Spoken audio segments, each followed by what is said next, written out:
twongeye kubahereza ikaze mu kiganiro ijuru ntirikorerwa.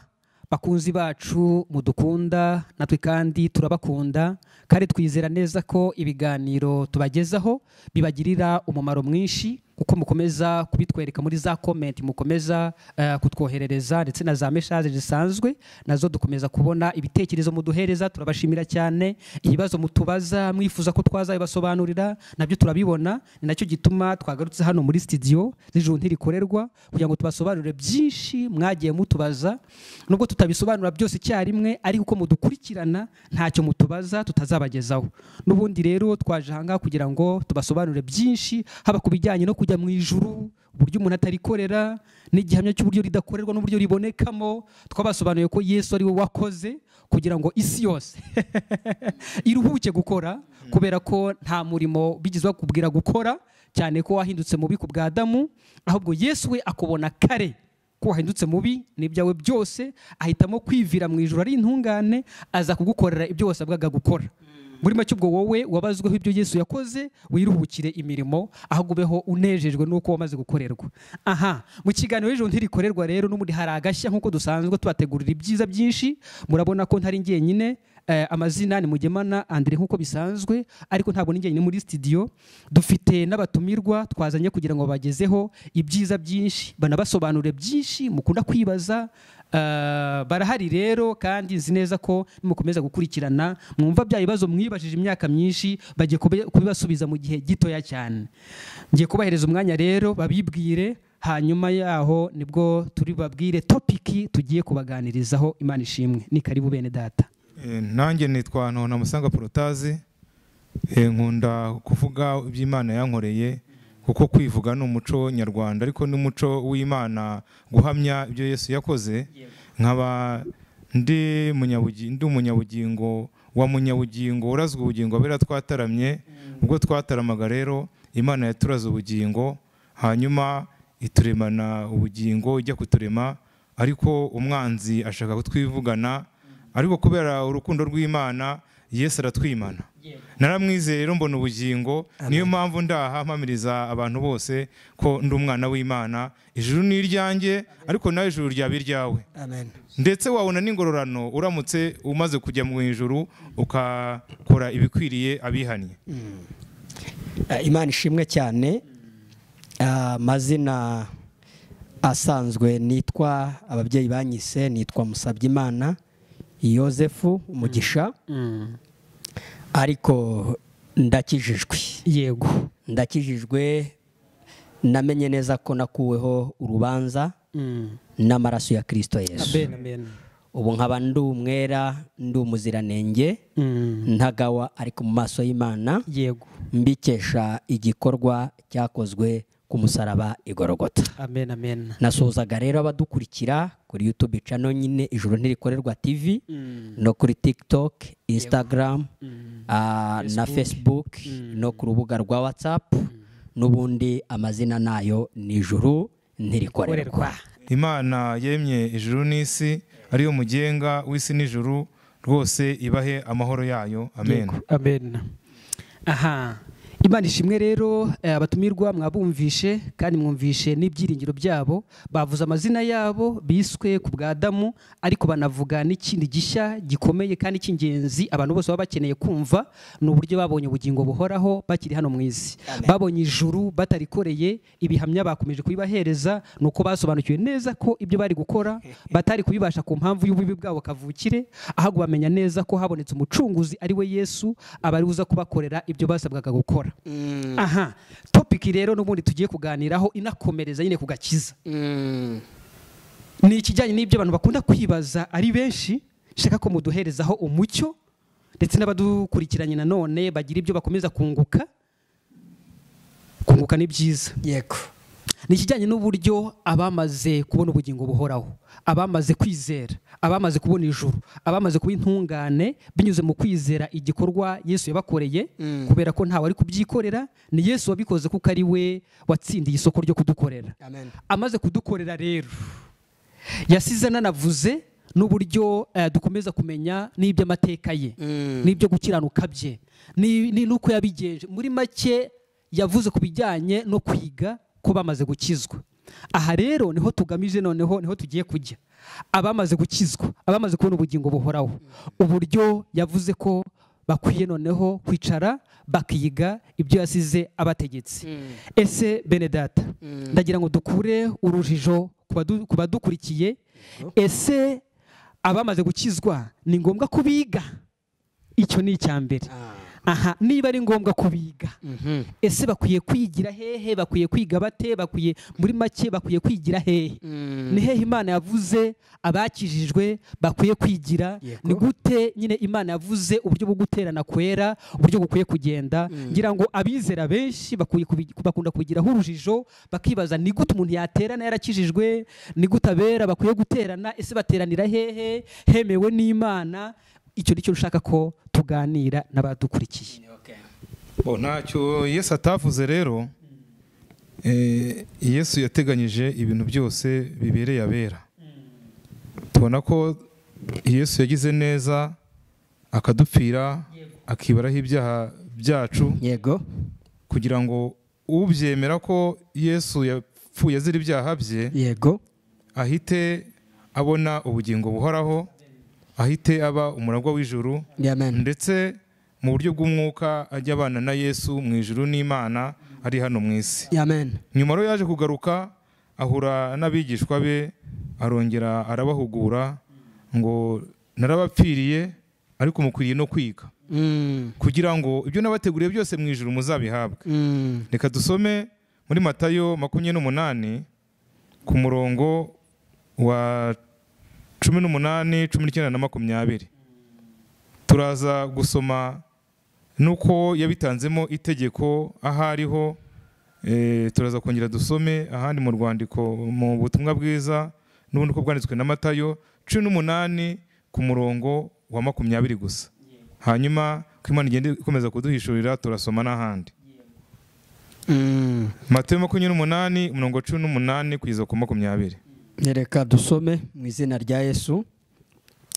Aravuga ngo nuko Yesu arabegera avugana nabo ati, nahawe ubutware bwose mu ijuru no mu isi. Nuko mugende muhindure abantu bo mu mahanga yose abigishwa, mubabatize mu izina rya Data wa twese n'Umwana n'Umwuka wera. Mubigishe kwitondera ibyo nababwiye byose, kandi dore ndi kumwe namwe iminsi yose kugeza ku mpera y'isi. Imana ishimwe. Amen. Mu byo yabigishije bagomba kwitondera, reka tubirebe muri Matayo 18. Turasoma umurongo wa mbere, dusimbuke tugire ku murongo wa 20 kugira ngo duhangire igihe, kuko igihe ni gito hano mu isi. Reka masome. Matayo 18 umurongo wa mbere avuga ngo, icyo gihe abigishwa begera Yesu baramubaza bati, umukuru mu bwami bwo mu ijuru ninde? Ibyo yabasubije abantu baza kubisoma, tugiye ku kigendererwa kijyanye n'icyo Imana yaduhaye kuvuga. Katujye ku 18 tuze kuri 20. Ndababwira ukuri yuko ibyo muzahambira mu isi bizaba bihambiriwe no mu ijuru, kandi ibyo muzahambura mu isi bizaba bihambuwe mu ijuru. Kandi ndababwira yuko ababiri muri mwe nibahuza umutima mu isi wo kugira icyo basaba cyose, bazagikorerwa na Data wo mu ijuru. Kuko aho babiri cyangwa batatu bateraniye mu izina ryanjye, nzaba nanjye mba ndi hagati yabo. Dusubire umurongo wa 20. Kuko aho babiri cyangwa batatu bateraniye mu izina ryanjye, nanjye mba ndi hagati yabo. Ntabwo tujya kure y'ayo magambo. Yego rwose. Ndumva hari igisubizo mwatangiye kugitanga. Kuko urumva ni ibyanditswe byera turi gusoma. Ikibazo cyagiraga kiti, mu by'ukuri umuntu amaze kwizera, turabona ko yasabwe no gukomeza kwiga, kuko aba ari byinshi Imana ikomeza kwigisha abana bayo. Ariko hakaba hariho nanone ikibazo abantu bakunda kwibaza, ese uwamaze kwizera, ko namaze kwizera, ni hehe nemerewe guteranira? Iteraniro ryera riba rimeze riti? aha none baradusobanuriye ngo ni aho aho iki rero nicyo kigiye gukuraho urujijo. Aho ni hehe? Ahatari aho ni hehe? reka ngira icyo mbivugaho. No mu mpuguro twagiye duhabwa intumwa zagiye zitanga ubwo zandikiraga abaheburayo, zavuze ko tutagomba kwirengagiza guterana, ahubwo dushishikare guterana uko iminsi igenda zo gusatira y'imperuka, kugira ngo duhugurane twungurane. urumva ko rero biri mu itegeko ry'umwuka, ni itegeko ry'umwami, ni ijambo ry'Imana. Ariko yari yarabivuze mbere azi neza yuko amateraniro akwiye kuzajya abaho, ariko akabaho mu izina rya Yesu. Rero ndagira ngo nkuremo abantu urujijo. Twabonye ko abivuga yari kubwira abigishwa be bari batangiye kugenda bibaza ngo ninde waba umukuru. Hari byinshi bagiye bibaza kugira ngo hari ibyo yabasobanuriye waba mukuru, basona ko ushaka kuba mukuru kuba umugaragu wa bose. Bakomeza rero bagera no aho yibaza bati ese ni ibihe bikwiriye kubohwa. Tubona ko yabahaye n'ubutwari bwo kuba bagira ibyo baboha, ariko bibohesha ijambo ry'Imana, uko twabonye yuko umuntu wizeye ko Yesu yazize ibyaha bye ahita aba intungane imbere y'Imana. Ubwo wabohowe kuri iyango y'icyaha yari afite, kuko tubona ko byanditswe bivuga yuko umuntu ukora icyaha wese ni imbata y'icyaha ndetse n'uwa Satani. Kubohorwa mu bubata bwa Satani ni ukwizera ko Yesu yagucunguye azira ibyaha byawe, ukamenya ko byamubazwe ko nta byaha bikikubarwaho. Noneho se kumaze kwizera ukwiriye kugenda ute? Yamaze gukora iki gikorwa cyo gucungura abari mu isi, yaraje agarukira babandi babigishwa be, arongera bibutsa ngo birakwiriye ko mugenda mugahindura abantu abigishwa banjye bakizera bakabatizwa. Ubwo igikurikiyeho ni ukubatizwa. Wamara kubatizwa ugatangira kwiga ibyo Yesu yavuze tugomba kwitondera. Mu byo yavuze tugomba kwitondera yabibwiye abigishwa be ni umwihariko. Ni ukuvuga ngo abantu bose bateranye mu izina rya Yesu ntabwo baba bari mu iteraniro ryera, ahubwo bari mu iteraniro ryera ni bande? N'abigishwa be bamaze kwihana, bamaze kumenya, bamaze kwizera. Ko kwihana ni ukwizera ukabona ubugingo buhoraho.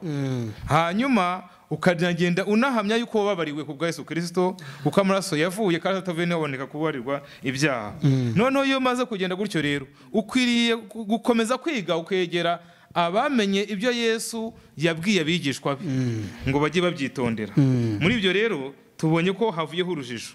Abigishwa yarababwiye Matayo 18 ku murongo wa 20 niho yakuyeho urujijo, aravuga ati rero kuko aho babiri na hantu abantu babiri ariko babigishwa ba Yesu babakiranutse, kuko Yesu yaje kumaraho ibyaha. Ni nako binavugwa ko yaje kumaraho ibyaha. Aho naho abantu babiri babakiranutse bateraniye hose.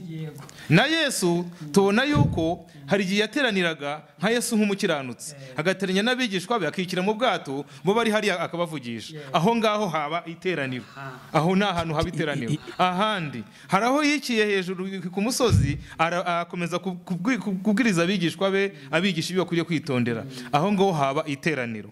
Noneho hari naho yavuze ngo mugende hariya mujye kwantuza tuhateraniye dusangire.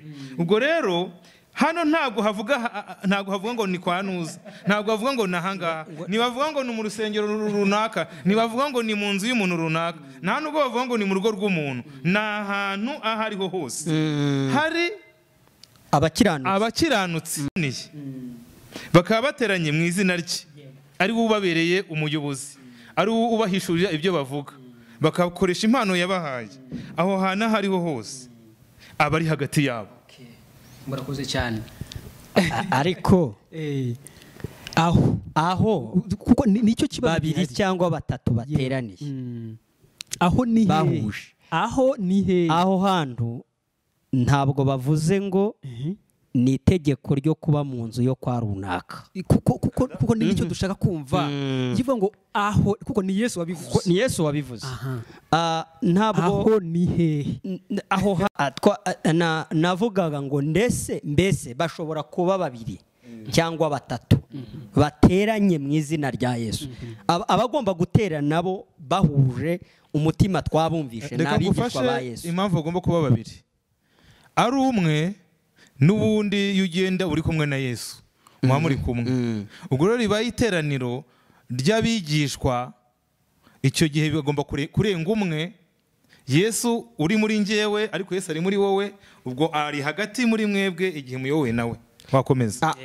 Ubwo ni ukuvuga ngo ndavuga ko bashobora kurenga babiri cyangwa batatu baba n'ijana. Ubwo ugikomeza ubwo kuvuga babiri mu by'ukuri si babiri nkanjye na Prote gusa, sibyo?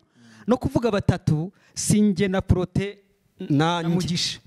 Oya, ahubwo Yesu kuko n'ubu ntaho twari twabona amateraniro ameze gutyo, anameze gutyo rwose bafite ikibazo. Ahubwo numva babiri ni ukuvuga ni mu buki, bashobora kuba bakeya, baba ari ijana baba ari bakeya, haba igihumbi baba ari bakeya. Ni ukuvuga ngo babiri ni bake naho batatu habagaririye benshi. Ubwo ku bijyanye n'umubare rero ho ntago barika, babiri cyangwa batatu uvuga ngo ni bakeya cyangwa se ni benshi, ni bake cyane cyangwa ni benshi cyane. Ubwo iyo mibare kabiri gatatu bivuze bake cyangwa se benshi. Ubwo nta mubare wemewe nta n'umubare ubwo bakomeza kuko turi kuvuga aho bagomba guteranira. Ntabwo cyane utarageraho ariko twe ahantu tuhatindi ni bande. Umubare se ikibazo byumvikanye ni abakiranutsi, ni abigishwa ba Yesu, ni abigishwa se ba pasiteri, oya ni abigishwa ba padiri, ni abamaze kwizera. Ni abigishwa ba Yesu bateranijwe na Yesu wenyine. Ubwo ntabwo hariho limite yo kuvuga ngo bagomba guteranira mu rugo kwa runaka. Bavuze ngo aho ni bashobora guteranira mu nzu ntoya, yego, bashobora no guteranira mu nzu ngari, yego, sare. kubera ya mibare aho babiri baba babiri bagateranira mu nzu yakwiramo abo babiri baba batatu bagateranira aho bakwira ari batatu, ariko baba igihumbi baba magana banateranira muri iyo nzu bakwirwamo. Yego, ubwo nicyo babiri cyangwa batatu bisobanuye. Icyo nicyo babiri cyangwa batatu bisobanuye. Ntabwo bivuze inzu n'ubwoko bw'inzu nabigomba kubi iri, oya ntago ari icyo bivuze. Kuko turebye hano kugira ngo dukomeze twareba Pawulo mu byakozwe n'intumwa 19 umurongo w'9 abishyira mu bikorwa. Ibyakozwe n'intumwa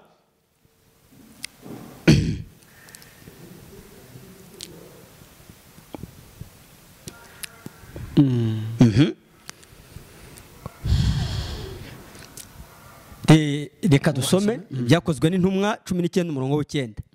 Ariko bamwe binangiye imitima banga kwizera, batukira inzira ya Yesu imbere y'abantu. Ava muri bo arobanura abigishwa.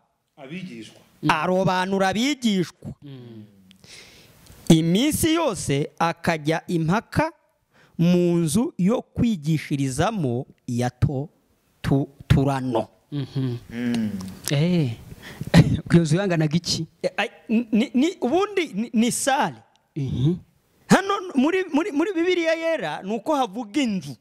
Havuga inzu. Ariko mu Cyongereza ni hall. Yego. Ni inzu nini. Ni inzu ngari. Ni inzu ngari. Ubwo bitewe nyine nabo yigishaga. Bitewe nabo yigishaga. Icyo tushaka kuvuga. Yego. Nuko iyo nzu ndetse ni niyo yakodesheje. Yego. Ntabwo yari inzu ya Pawulo. We nabagize yubaka. Oya. Ni muri Bibiliya ijambo ry'Imana. Ariko bamwe muri bo barinangira banga kumvira, basebereza inzira ya Nyagasani imbere y'iyo mbaga nyamwinshi. Nuko Pawulo abavamo ajyana abigishwa ba Kristo, maze buri munsi akigishiriza mu ishuri rya Tirano. Icyo nyango hano nshimikire ni uko ari abigishwa ba Kristo, ntabwo ari abigishwa b'irindi tsinda runaka. Ikindi ni uko yagiye kubigishiriza ahantu hagaragara ko hitwa ishuri. Ishuri aba ari ahantu hazwi n'ubutegetsi, hazwi na leta, kandi ishuri riba riteranyiriza abantu benshi hamwe. Kera rero bagiraga uburyo bwo kwigishiriza abantu hamwe, ku buryo ishuri ryakira abantu benshi barenga n'100.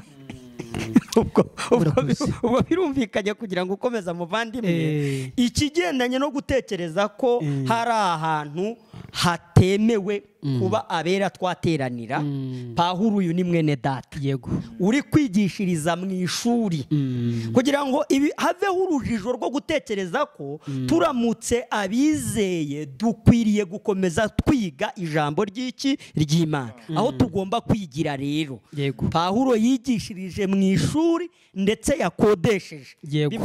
Bivuze ngo ushobora no kuba wanakodesha aho abene data bazajya bateranira hakurikijwe n'imibare yabo. Uhakodesheje, ugakodesha iyo sare, ugakodesha iryo shuri, ntabwo ari icyaha, ntabwo twavuga ngo wayobye, ntabwo twavuga ngo waguye, kuko ni ijambo ry'Imana. ngira ngo ariko mwene data ibyo bintu twe dusanzwe tunabikora, kubera yuko hagiye habaho nk'ubukwe, tugateranyiriza, tugakora iteraniro ry'ubukwe muri sare yakodeshejwe, tukavuga ijambo ry'Imana, tukigishanya. Ubwo tuba duhugurana, hari igihe dufata umwanya wo guhugurana mbere yuko wenda habaho iryo teraniro rya kabiri. Icyo gihe tuba turi mu iteraniro nk'iri ngiri Yesu yavuze ko abigishwa bagomba kwicara bagahurira hamwe bagahugurana. Icyo ni ikintu dusanzwe dukora, ntabwo ari kidasanzwe. Gusa abantu bagomba kubikora batishisha, bazi ko biri mu ijambo ry'Imana, kuko Paul nawe yabivuze. Iyo tugiye no mu ndimi zo mu mahanga zo zisobanura mu buryo bwiza, tubona ko beruye bakavuga ngo ni sare bakodesheje uwitwa Tirano. ngira ngo bikomeje kugenda bisobanuka kubera kugenda dukoresha ibyanditswe byera. Impamvu tukwiye gukoresha ijambo ry'Imana ni uko n'ubundi abo tubwira ni abagendera cyangwa se ni abemera ijambo ry'Imana, kugira ngo ahari bitaza kuza gukomeza gutera urujijo. Hari abantu benshi bakunda kutwandikira batubaza, ese ko tubona mu ijambo ry'Imana harimo abera bateraniraga mu rugo kwa runaka, nyine bakatubaza kuri icyo ngicyo, mu rugo kwa runaka, kwa ntuza. Ati niyo mpamvu twasomye rino jambo rivuga ngo aho.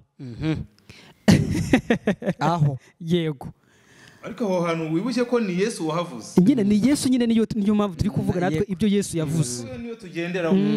Ni Yesu niwe wabivuze. Rero twabonye ko Yesu aho yavuze ntiyagaragaje ngo hitwa ngo iki. Naho ariho hose hari abigishwa be, kuko twabonye ko Pawulo babyandika bavuze ko ngo yafashe ngo abigishwa ba Kristo abahuriza hamwe aho hantu.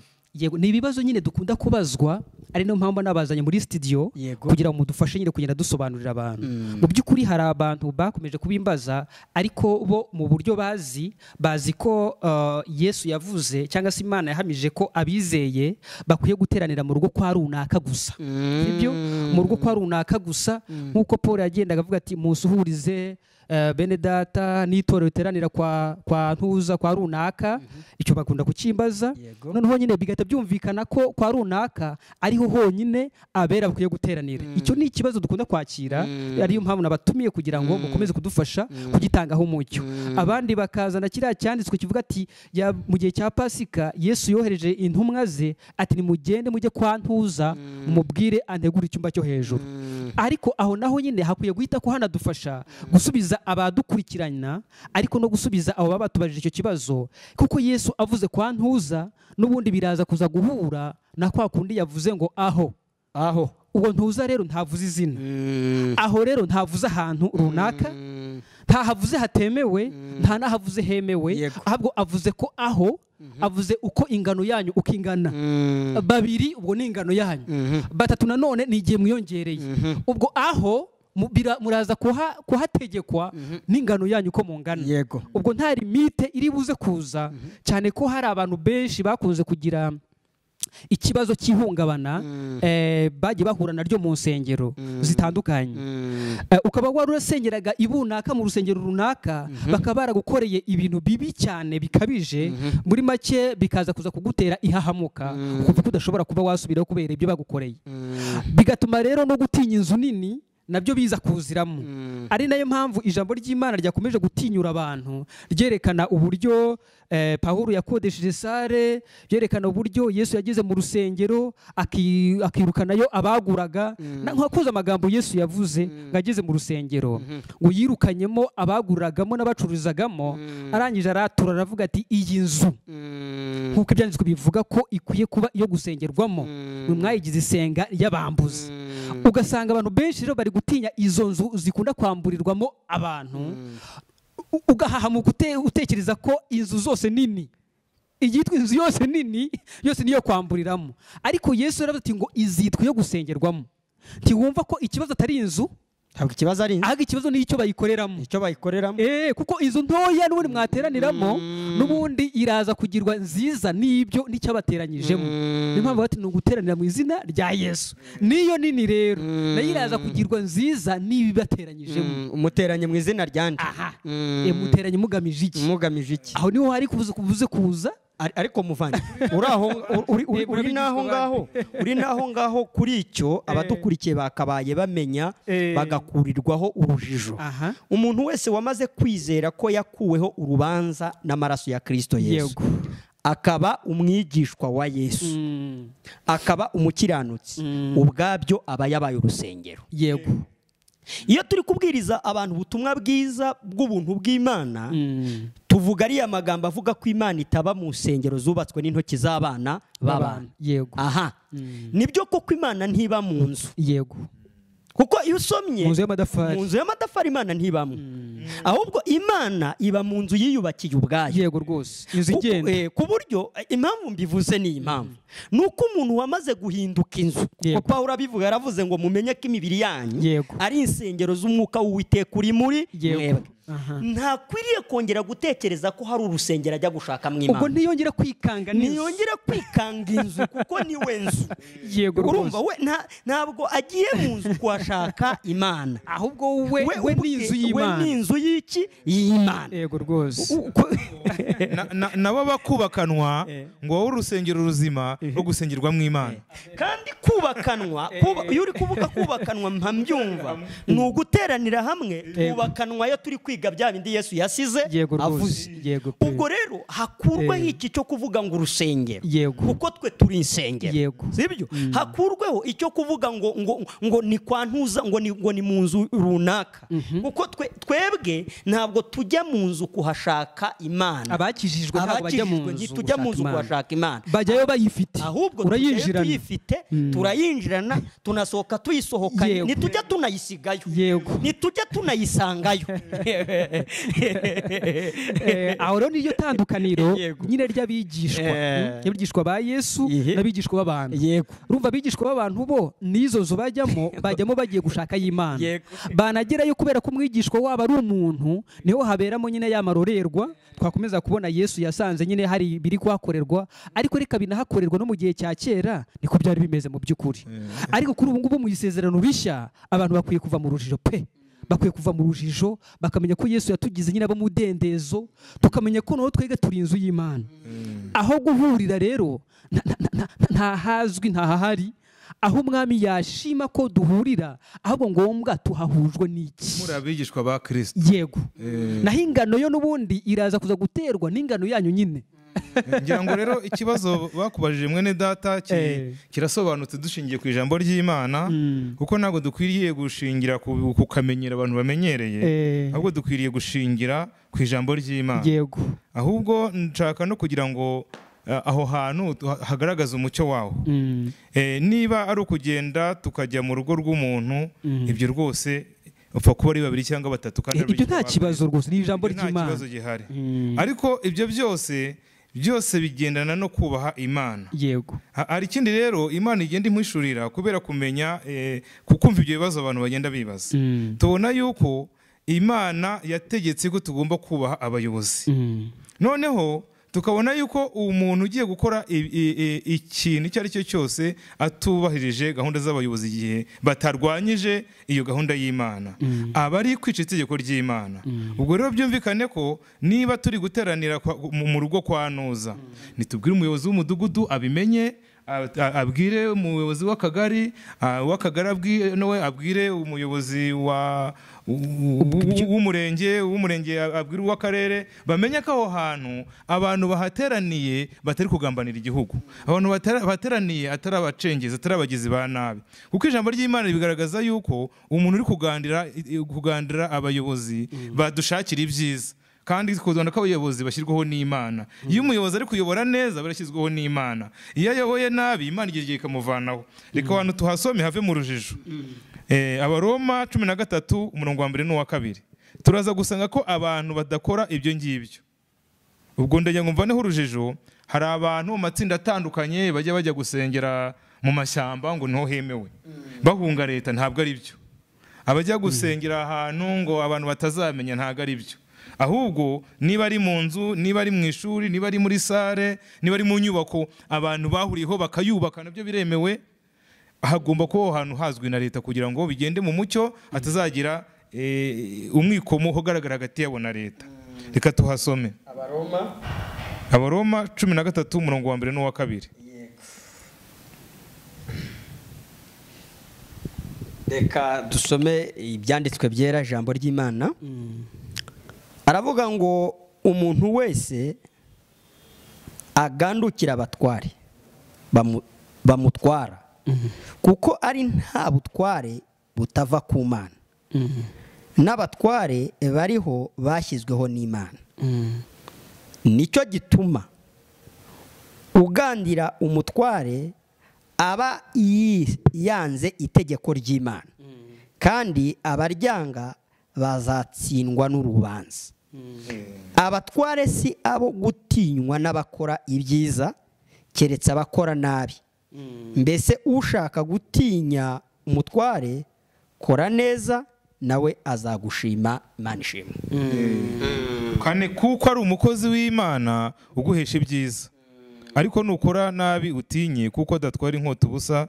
Ni umukozi w'Imana uhoresha umujinya ukora nabi. Aha rero nashaka kugira ngo dusinde ku murongo wa 2 ko umuntu wese ugandira umutware aba yanze itegeko ry'Imana, kandi azatsindwa n'urubanza. Kandi ijambo rivuga ngo dukore nk'abazajya ku ntebe y'imanza. Ku ntebe y'imanza ntabwo ari yo kugira ngo turimbuke, kuko ijuru twararibonye abizeye.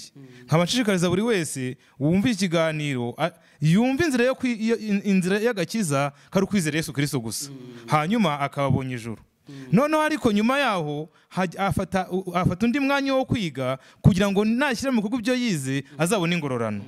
Iyo rero turi kwiga yuko tugomba kuba abatware, ni kugira ngo tutazatsindwa n'urubanza imbere y'umunsi w'imanza, aho umuntu azagaragarizwa ibyo yakoze, harimo uwakoze ibishimwa n'Imana akabigororerwa, uwakoze ibidashimwa n'Imana ntabigororerwe. Noneho rero niba tugiye guteranira ahantu hatemewe na leta, icyo gihe ntabwo tuzabona ingororano yo kubahiriza gukorana neza na leta. Cyokoze hari leta irwanya ikubuza guterana, nta rubanza waba ufite. Ubwo tuba dutsinzwe n'urubanza, kuko usiba n'imbere y'Imana n'imbere y'abatware. Kuko abatware ugiye utitondeye iryo tegeko bategetse, kuko twasomye ahantu havuze ngo kandi mubigishe kwitondera ibyo nasize ntegetse. Ubwo nibyo kwitonderwa dukwiriye kwigishwa, kuko ibi nabyo ni ijambo ry'Imana, n'ibi nabyo dukwiriye kubyiga. Yego. Ahubwo ikigendanye nanone no kuba ahubwo wakwanga kubyigira mu nzu runaka, nicyo turi kuvuga kwa Ntuza. Ukanga kuza mu materaniro, cyangwa ukaba wabyigira hehe utemeye ayo mabwiriza nanone nayo ashyirwaho n'Imana, kandi ko dusomye ko n'ubuyobozi burya nabwo bushyirwaho n'iki n'Imana. None nashaka kuvuga iki rero, nabyo biri mu byo twitondera, mu byo Yesu yazize avuze. sibyo bene data? Yego rwose. Mu byo yasize avuze nabyo tugomba kubyitondera, ibi nabyo birimo. Yego. Ahubwo ikibazo gihari naho tubyigira, kuko aho tubyigira umuntu ashobora gushyiraho limite, ariko aho hasobanutse. Twa turi gutanga umucyo kubera ko urumva nibyo bibazo nyine biba bibazwa, ariko mwakomeje kugenda mubishyiraho umucyo ku buryo umuntu agenda wese ava mu rujijo, atumva ko aho yarari ariho honyine, kuko niba havuzwe ngo aho, menya ngo aho ngaho nyine uri nibyo haremewe, ariko siho honyine hemewe, kuko siho honyine. Kwa ntuza ntago bivuze nyine ku ahantu waba uzi honyine, ahubwo kwa ntuza ni iwawe, ni hariya. Yesu abyandika mu gitabo cya Mariko igice cya 14 n'umurongo wa 14, avugana n'abigishwa be n'ubundi 14 Mariko 14 umurongo wa 14,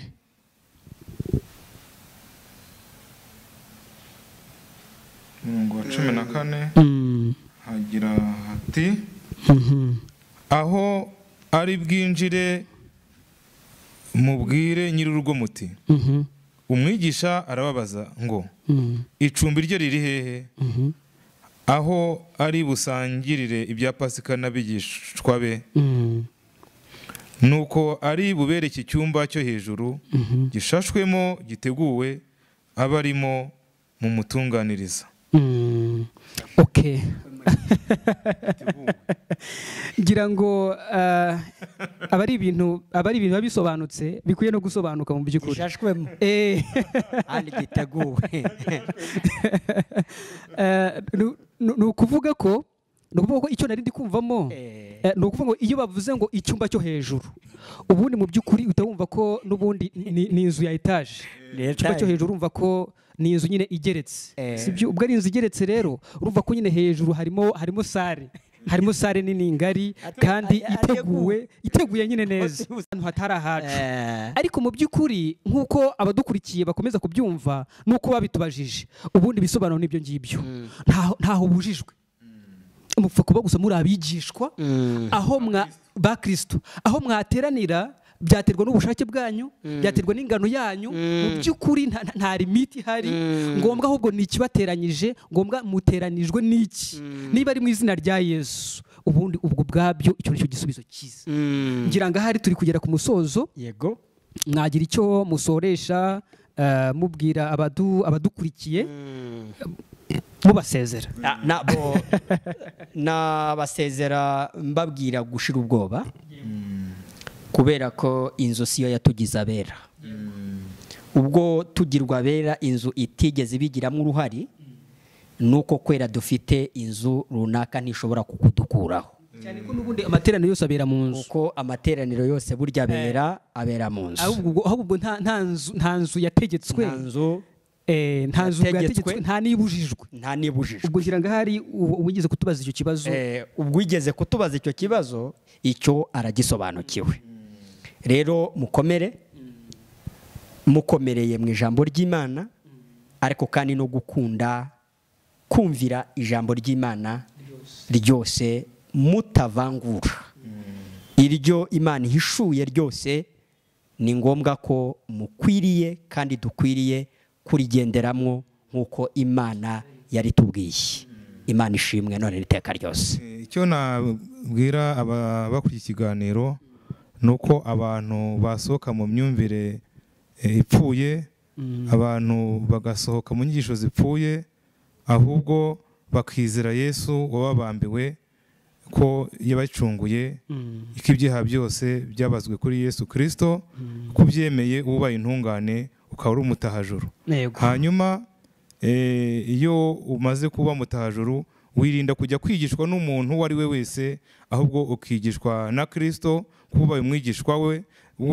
Noneho aho muteraniye muri babiri cyangwa batatu, aho ariho hose haremewe, apfa kuba wabihawe umurongo na Yesu Kristo, kuko iyo yaguhaye umurongo aguha n'umurongo wo gukorana neza n'abategetsi. Imana ishimwe. Mwakoze cyane kwakira ubutumire, turabashimiye nyine kubw'ikiganiro cyiza mwaduhaye gikura abantu mu rujijo. Twumvishe igisobanuro cya babiri cyangwa batatu, ni abantu bakeya cyangwa benshi, ubwo nta mubare uhari.